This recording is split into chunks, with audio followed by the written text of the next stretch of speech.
Di antara putra-putra Kiai Saleh, pengasuh pesantren Sabilul Muttaqin dan sesepuh di daerah kami, Gus Ja'far lah yang paling menarik perhatian masyarakat. Mungkin Gus Ja'far tidak sealim dan sepandai saudara-saudaranya, tapi dia mempunyai keistimewaan yang membuat namanya tenar hingga keluar daerah. Malah konon beberapa pejabat tinggi dari pusat memerlukan sowan khusus ke rumahnya setelah mengunjungi Kiai Saleh. Kata Kang Solikin yang dekat dengan keluarga dalem, bahkan Kiai Saleh sendiri segan dengan anaknya yang satu itu. Kata Kiai, Gus Ja'far itu lebih tua dari beliau sendiri. Cerita Kang Solikin suatu hari kepada kawan-kawannya yang sedang membicarakan putra bungsu Kiai Saleh itu. Saya sendiri tak paham apa maksudnya kok anaknya lebih tua dari beliau itu. Tapi Gus Ja'far memang luar biasa, kata Mas Bambang, pegawai Pemda yang sering mengikuti pengajian subuh Kiai Saleh. Matanya itu loh, sekilas saja beliau melihat kening orang, kok langsung bisa melihat rahasianya yang tersembunyi. Kalian ingat enggak Sumini yang anak penjual rujak di terminal lama yang dijuluki perawan tua itu? Sebelum dilamar orang Sabrang kan ketemu Gus Ja'far. Waktu itu Gus Ja'far bilang, "Sum, kulihat kok keningmu kok bersinar, sudah ada yang ngelamar ya?" Loh, tak lama kemudian orang Sabrang itu datang melamar Sumini. Kang Kandar kan juga begitu, timpal Mas Guru Slamet. Kalian kan mendengar sendiri ketika Gus Ja'far bilang kepada tukang kebun SD 4 itu, "Kang, saya lihat hidung sampean kok sudah bengkok, sudah capek menghirup napas ya?" Loh, ternyata besoknya Kang Kandar meninggal.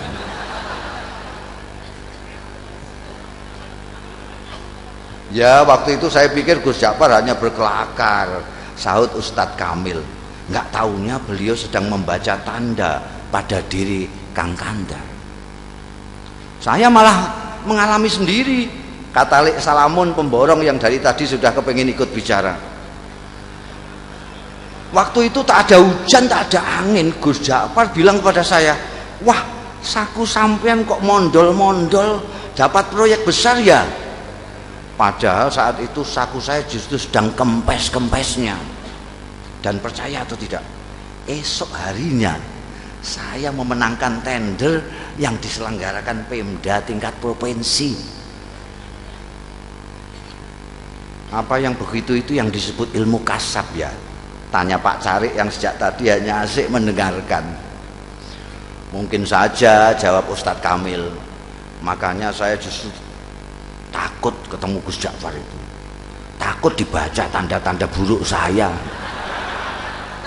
Lalu pikiran saya terganggu.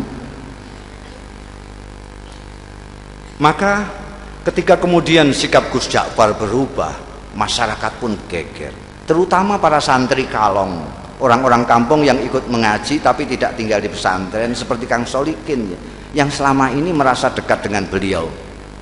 Mula-mula Gus Ja'far menghilang berminggu-minggu. Kemudian ketika kembali, tahu-tahu sikapnya berubah menjadi manusia biasa. Dia sama sekali berhenti dan tak mau lagi membaca tanda-tanda.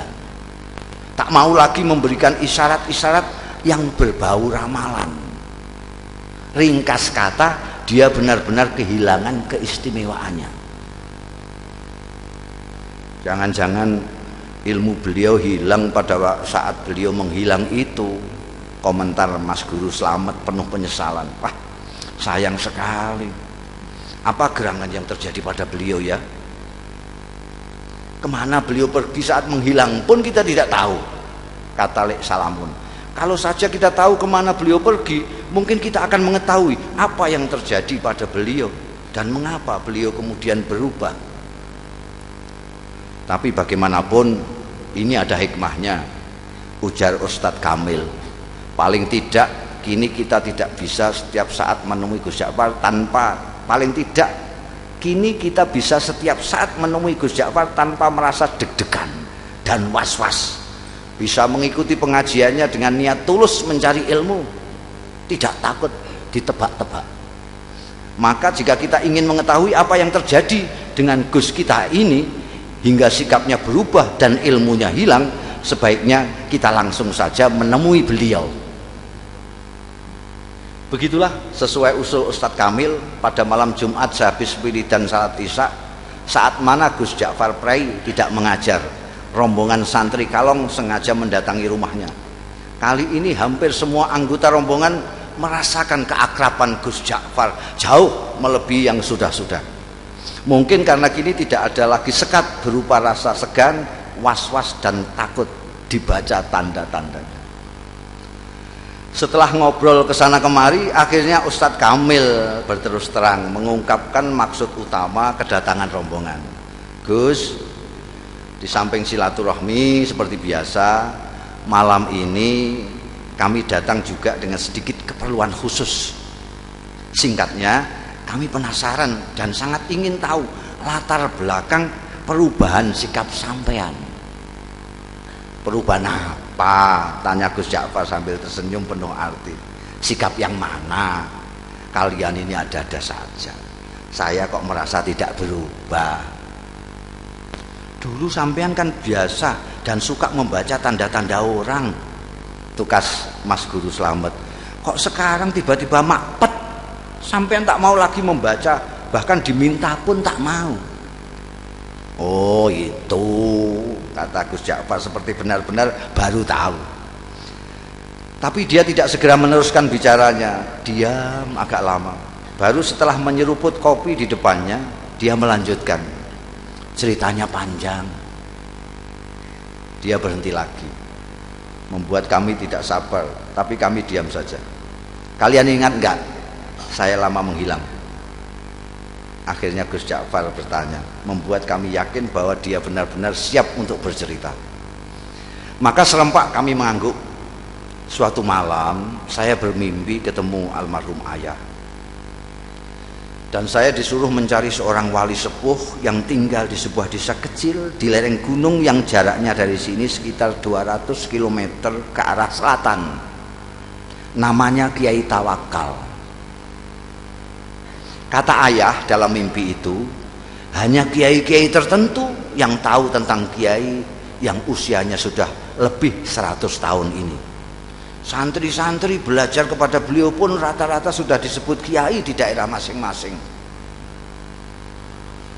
Terus terang, sejak bermimpi itu saya tidak bisa menahan keinginan saya untuk berkenalan dan kalau bisa berguru kepada wali tawakal itu. Maka dengan diam-diam dan tanpa pamit siapa-siapa, saya pun pergi ke tempat yang ditunjukkan ayah dalam mimpi dengan niat bil barokah dan menimba ilmu beliau. Ternyata ketika sampai di sana, hampir semua orang yang saya jumpai mengaku tidak mengenal nama Kiai Tawakal. Baru setelah seharian melacak ke sana kemari, ada seorang tua yang memberi petunjuk. Cobalah nak mas, ikuti jalan setapak di sana itu, katanya. Nanti nak mas akan berjumpa dengan sebuah sungai kecil. Terus saja nak mas menyeberang. Begitu sampai seberang, nak mas akan melihat gubuk-gubuk kecil dari bambu. Nah, kemungkinan besar orang yang nak mas cari akan nak mas jumpai di sana. Di gubuk yang terletak di tengah-tengah itulah tinggal seorang tua seperti yang nak mas gambarkan. Orang sini memanggilnya Mbah Jogo. Barangkali itulah yang nak mas sebut kiai siapa tadi? Kiai Tawakal. Ya, Kiai Tawakal. Saya yakin itu orangnya, Mbah Jogo. Saya pun mengikuti petunjuk orang tua itu, menyeberang sungai dan menemukan sekelompok rumah gubuk dari bambu. Dan betul, di gubuk bambu yang terletak di tengah-tengah, saya menemukan Kiai Tawakal alias Mbah Jogo sedang dikelilingi santri-santrinya yang rata-rata sudah tua. Saya diterima dengan penuh keramahan, seolah-olah saya sudah merupakan bagian dari mereka. Dan kalian tahu, ternyata penampilan Kiai Tawakal sama sekali tidak mencerminkan sosoknya sebagai orang tua. Tubuhnya tegap, wajahnya berseri-seri, kedua matanya indah memancarkan kearifan. Bicaranya jelas dan teratur, hampir semua kalimat yang meluncur dari mulutnya bermuatan kata-kata hikmah. Tiba-tiba Gus Ja'far berhenti, menarik napas panjang, baru kemudian melanjutkan. Hanya ada satu hal yang membuat saya terkejut dan terganggu. Saya melihat di kening beliau yang lapang ada tanda yang jelas sekali, seolah-olah saya membaca tulisan dengan huruf yang cukup besar dan berbunyi ahli neraka. Astagfirullah. Belum pernah selama ini saya melihat tanda yang begitu gamblang. Saya ingin tidak mempercayai apa yang saya lihat. Pasti saya keliru. Masa seorang yang dikenal wali, berilmu tinggi, dan disegani banyak kiai yang lain disurat sebagai ahli neraka? Tak mungkin. Saya mencoba meyakinkan diri saya bahwa itu hanyalah ilusi, tapi tak bisa. Tanda itu terus melekat di kening beliau. Bahkan belakangan saya melihat tanda itu semakin jelas ketika beliau habis berwudu. Gila. Akhirnya niat saya untuk menimba ilmu kepada beliau, meskipun secara lisan memang saya sampaikan demikian, dalam hati sudah berubah menjadi keinginan untuk menyelidiki dan memecahkan keganjilan ini. Beberapa hari saya amati perilaku Kiai Tawakal. Saya tidak melihat sama sekali hal-hal yang mencurigakan. Kegiatan rutinnya sehari-hari tidak begitu berbeda dengan kebanyakan kiai yang lain. Mengimami salat jamaah, melakukan salat sunnah seperti duha, tahajud, witir dan sebagainya, mengajar kitab-kitab, umumnya kitab-kitab besar, mujahadah, zikir malam, menemui tamu dan semacamnya. Kalaupun beliau keluar, biasanya untuk memenuhi undangan hajatan atau, dan ini sangat jarang sekali, mengisi pengajian umum. Memang ada kalanya beliau keluar pada malam-malam tertentu, tapi menurut santri-santri yang lama itu pun merupakan kegiatan rutin yang sudah dijalani Kiai Tawakal sejak muda, semacam lelono broto kata mereka. Baru setelah beberapa minggu tinggal di pesantren, saya mendapat kesempatan atau tepatnya keberanian untuk mengikuti Kiai Tawakal keluar. Saya pikir inilah kesempatan untuk mendapatkan jawaban atas tanda tanya yang selama ini mengganggu saya. Begitulah pada suatu malam purnama, saya melihat Kiai keluar dengan berpakaian rapi. Beliau berbelok. Ketika kemudian saya ikuti belok, saya kaget, ternyata sosoknya tak kelihatan lagi. Yang terlihat justru sebuah warung yang penuh pengunjung. Terdengar gelak tawa ramai sekali. Dengan bengong saya mendekati warung terpencil dengan penerangan petromak itu. Dua orang wanita, yang satu masih muda, yang satu lagi agak lebih tua, dengan dandanan yang menor, sibuk melayani pelanggan sambil menebar tawa genit ke sana kemari. Tidak mungkin Kiai mampir ke warung ini, pikir saya. Ke warung biasa saja tidak pantas, apalagi warung yang suasananya saja mengesankan kemesuman itu. Mas Ja'far, tiba-tiba saya dikagetkan oleh suara yang tak asing di telinga saya, memanggil-manggil nama saya. Masya Allah, saya hampir tidak mempercayai pendengaran dan penglihatan saya. Memang betul, mata saya melihat Kiai Tawakal melambaikan tangan dari dalam warung. Dengan kikuk dan pikiran tak karuan, saya pun terpaksa masuk dan menghampiri Kiai saya yang duduk santai di pojok. Warung penuh dengan asap rokok. Kedua wanita menor menyambut saya dengan senyum penuh arti. Kiai Tawakal menyuruh orang di sampingnya untuk bergeser. Kasih kawan saya ini tempat sedikit. Lalu kepada orang-orang yang ada di warung, Kiai memperkenalkan saya. Katanya, ini kawan saya, dia baru datang dari daerah yang cukup jauh, cari pengalaman katanya. Mereka yang duduk dekat serta-merta mengulurkan tangan, menjabat tangan saya dengan ramah. sementara yang jauh melambaikan tangan. Saya masih belum sepenuhnya menguasai diri, masih seperti dalam mimpi. Ketika tiba-tiba saya dengar Kiai menawari, minum kopi ya. Saya mengangguk asal mengangguk. Kopi satu lagi yuk, kata Kiai kepada wanita warung sambil mendorong piring jajan ke dekat saya. Silakan, ini namanya Rondo Royal, tape goreng kebanggaan warung ini. Lagi-lagi saya hanya mengangguk kepala asal mengangguk.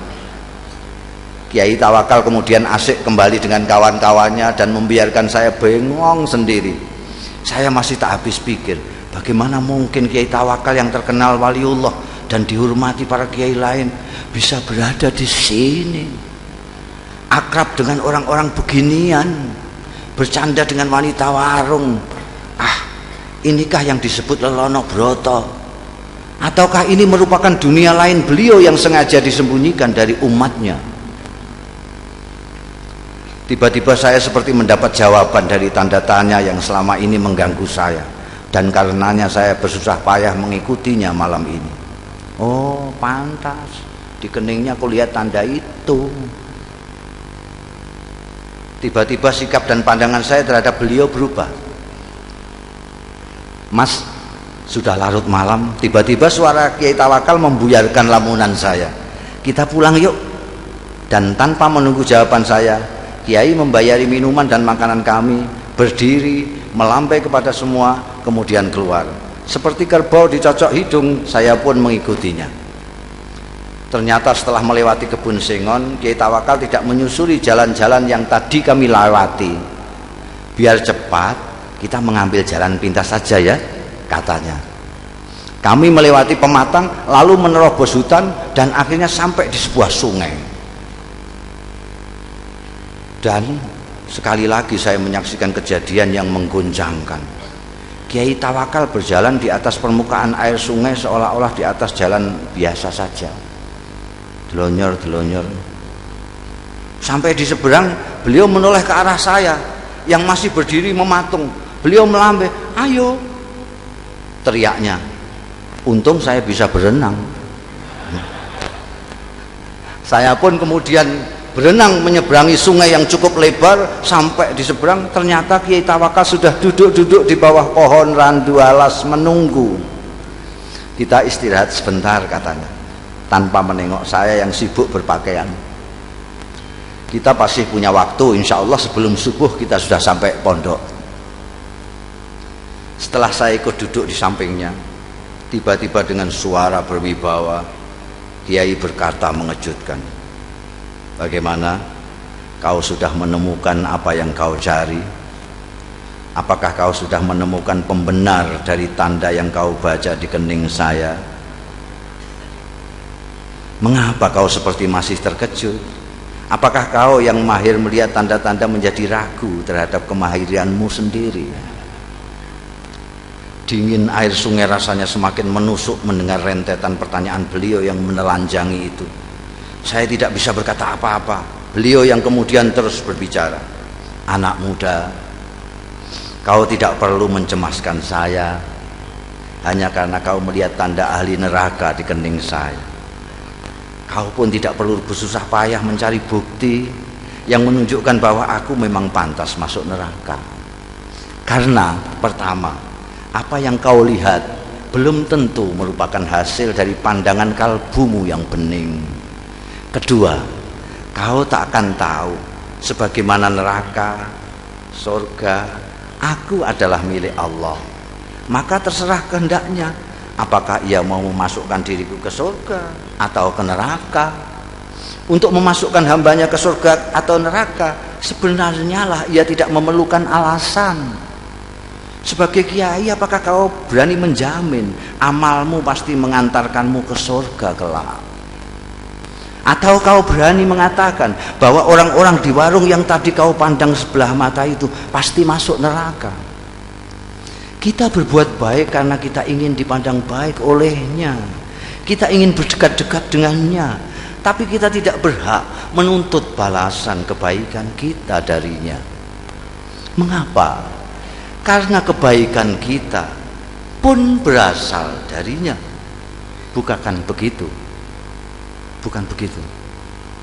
Aku hanya bisa menuntut, sementara Kiai Tawakal terus berbicara sambil menepuk-nepuk punggung saya. Kau harus lebih berhati-hati bila mendapat cobaan Allah berupa anugerah. Cobaan yang berupa anugerah tidak kalah gawatnya dibanding cobaan yang berupa penderitaan. Seperti mereka yang di warung tadi, kebanyakan mereka orang susah. Orang susah sulit kau bayangkan bersikap takabur atau ujub, atau sikap-sikap lain yang cenderung membesarkan diri sendiri. Berbeda dengan mereka yang mempunyai kemampuan dan kelebihan, godaan untuk takabur, sombong dan sebagainya itu datang setiap saat. Apalagi bila kemampuan dan kelebihan itu diakui oleh banyak pihak. Malam itu saya benar-benar merasa mendapatkan pemahaman dan pandangan baru dari apa yang selama ini sudah saya ketahui. Ayo kita pulang. Tiba-tiba Kiai bangkit. Sebentar lagi subuh, setelah sembahyang subuh nanti kau boleh pulang. Saya tidak merasa diusir. Nyatanya memang saya sudah mendapat banyak dari Kiai luar biasa ini. Ketika saya ikut bangkit, saya celinguan. Kiai Tawakal sudah tak tampak lagi. Dengan bingung saya terus berjalan. Ku dengar azan subuh berkumandang dari sebuah surau, tapi bukan surau bambu kami. Seperti orang linglung, saya datangi surau itu dengan harapan bisa ketemu dan berjamaah salat subuh dengan Kiai Tawakal. Tapi jangankan Kiai Tawakal, orang yang mirip beliau pun tak ada. Tak seorang pun dari mereka yang berada di surau itu yang saya kenal. Baru setelah sembahyang, seseorang menghampiri saya. Apakah sampean Ja'far? Tanyanya. Ketika saya mengiyakan, orang itu pun menyerahkan sebuah bungkusan besar yang ternyata berisi barang-barang milik saya sendiri. Ini titipan Mbah Jogo, katanya milik sampean. Beliau di mana? Tanya saya buru-buru. Mana saya tahu, jawabnya. Mbah Joko datang dan pergi semaunya. Tak ada seorang pun yang tahu dari mana beliau datang dan kemana beliau pergi. Begitulah ceritanya. Dan Kiai Tawakal alias Mbah Joko yang telah berhasil mengubah sikap saya itu tetap merupakan misteri. Gus Ja'far sudah mengakhiri ceritanya, tapi kami yang dari tadi suntuk mendengarkan masih diam tercenung sampai Gus Ja'far kembali menawarkan sungguhannya. Monggo, monggo, didahar.